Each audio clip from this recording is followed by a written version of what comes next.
ఈరోజు నేను కొత్తగా వంట తయారు చేస్తున్నాను. నాకు పని దగ్గర కానీ వంట నేర్చుకుందామని.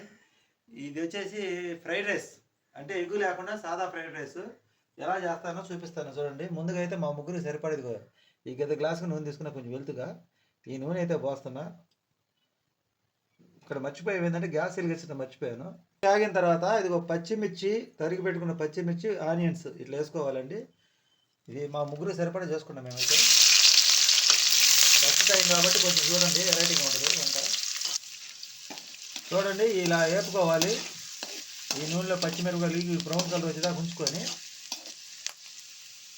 ఇవి ఇలా ద్వారగా వేగిన తర్వాత చూడండి ఇది క్యాబేజ్ వేసుకోవాలండి. ఇలా క్యాబేజ్ వేసుకోవాలండి.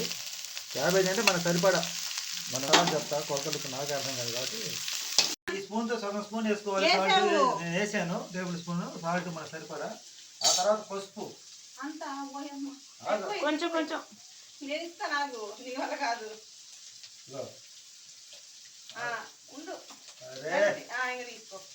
ఇది ఇంత పసుపు వేసుకోవాలండి, పావు స్పూను వేసుకొని మళ్ళీ ఇది బాగా దీన్ని ఇలా కలిపుకోవాలి. ఉప్పు పసుపు వేసిన తర్వాత క్యాబేజ్ అన్ని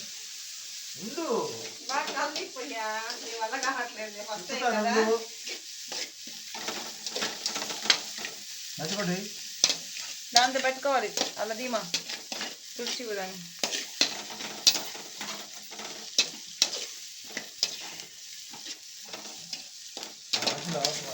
ఇప్పుడు క్యాబేజ్ వేగిన తర్వాత ఇది టమాటాలు వేసుకోవాలండి. టమాటా ముక్కలు చూసారు కదా, ఒక టమాటా వేసుకోవాలి. ముగ్గురికి మేము వేసుకుంటున్నాం. ఇది ఇట్లా మూత పెట్టి టమాటా మక్కిన దాకా ఉంచి తీయాలండి మూతని. ఇప్పుడు చూసుకోవాలి మగ్గిందా లేదని. మనం ముందుగా తరిగి పెట్టుకున్న క్యాప్సికమ్ ఇలా వేసుకోవాలి. ఉప్పు వేసుకోవాలా, ఇంకా మళ్ళా కొంచెం ఉప్పు సరిపడా చూసుకొని వేసుకోవాలి. ఉప్పు అయితే చూసుకొని వేసుకోండి, వేసుకోండి మీకు సరిపడే అవసరం అవుతుందా. క్యాప్సికమ్ ఆరోగ్యం అది బాగా కలిపి మగ్గని కాసేపు మూత పెట్టి కాసేపు కలిపి మగ్గనిచ్చి దానికి మూత పెట్టాలి. ఇలా కాసేపు మూత పెట్టాలి.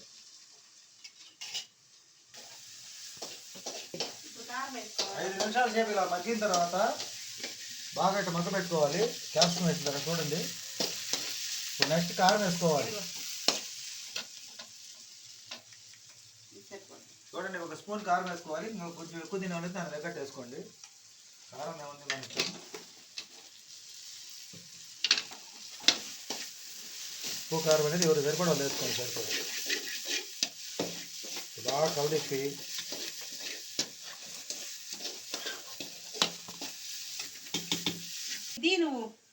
ఒక స్పూన్ ధనియాల పొడి వేయాలండి. ఇలా టేస్ట్ రావాలంటే కొద్దిగా జీలకర్ర పొడి వేసుకోవాలి, కొద్దిగా మిరియాల పొడి వేసుకోవాలి.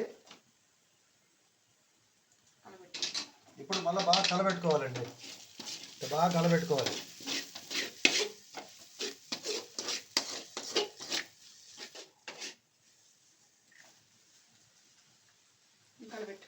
ఇప్పుడు అసలు పని అన్నం వేసాం కదా, ఉడకబెట్టుకున్నాను. 1.5 గంట గ్లాస్ వేసుకున్నాం మేమైతే మా ముగ్గురికి. పొడి పొడి వండావా? పొడి పొడిగానే ఉంది అంటే అన్నిట్లో అసలు అంగట్లా ఎందుకు చెప్పలేకపోతున్నాను. ఇప్పుడు గరం మసాలా వేసారు. ఇప్పుడు ఫైనల్గా ఇలా గరం మసాలా వేయాలి. గరం మసాలా వేసుకోవాలి స్పూను. కొత్తిమీర కూడా ఇప్పుడు కొత్తిమీర కూడా వేసుకోవాలి. ఇంకా చాలా నాన్న కలబెడతా ఉంటారు. కొత్తిమీర మొత్తం వేసి మా నాన్న అన్నం ఫ్రైడ్ రైస్ ఏమైనా సంగతి చేస్తున్నాడు. తగ్గుతుంటే నువ్వు ఊరక నీ వల్ల అంటే నీకు చేత కావట్లేదులే. మా కాదని నేను అనలేదు. నిలబడి ఇక్కడ ఏమైంది? ఉప్పు కారం సరిపోయిందో టేస్ట్ చేసి చెప్తాను నేను. వేస్ట్ ఉప్పు అదే కదా, ఉప్పు సరిపోతే కొద్దిగా వేసుకోవాలి. కారం కూడా చెప్పు. చూసారా నేను తయారు చేసినటువంటి ఫ్రైడ్ రైస్, ఎగ్గు లేకుండా వేడి వేడి రైస్ చూడండి, సాదా రైస్. ఈ ఉల్లిపాయలు వేస్తా పట్టు. దీంట్లో వేడి వేడి రైస్లో ఆనియన్స్ వేసుకొని తింటే సూపర్గా ఉంటుంది. కొంతమంది నిమ్మకాయ కూడా పిండుకుంటారు.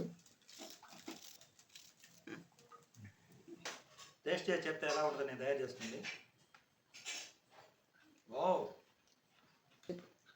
వేడి వేడి రైస్ సూపర్గా ఉందండి. ఇలా ఇంట్లో చేసుకుని అప్పటికప్పుడు చేసుకుని తింటే బాగుంటుంది. క్యాప్సికమ్ అయ్యింది మన ఇష్ట ప్రకారం వేసుకోవచ్చు. ఎన్నో ఆరోగ్యం. మా వీడియో నచ్చితే లైక్ చేయండి, సబ్స్క్రైబ్ చేయండి, షేర్ చేయండి, సపోర్ట్ చేయండి. థ్యాంక్ యూ ఫ్రెండ్స్, మమ్మల్ని సపోర్ట్ చేయండి అందరికీ.